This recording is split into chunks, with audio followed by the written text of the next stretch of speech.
Well, guys, I went and done it. I did my little Aero garden, but I had to use these hamburger styrofoam, but they are working. Yay. It's so tiny, I hope you can see it.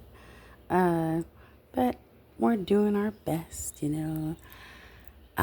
Everybody's got to start growing food. I think I've been telling you guys. And then in my last video, I think I was telling you I was going to do these buzzy kits. Those are very next. And then when I'm done with the buzzy kit, I think my fridge is a disaster. Sorry, I got to work on this, guys. Celery. I'm going to be doing the celery. The green onions over there. Can you see them? Ooh, maybe not. They were from the fridge too. Those are from the market. Very inexpensive. There's a few things you can grow from the market, and I think that's awesome. Potatoes are one. That's what's at the end here. Yay.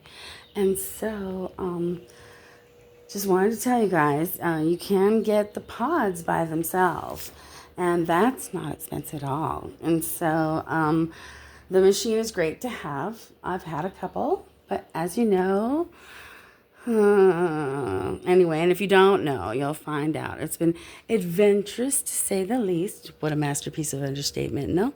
And so, I just, guys, want you to know that I'm still doing the growing, and, I gotta do my ears. I actually put a Foreman grill inside of that because they don't want us to barbecue on our deck, and I get it.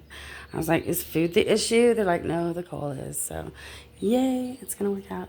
So, remember, loved you yesterday, love you still, always have, always will.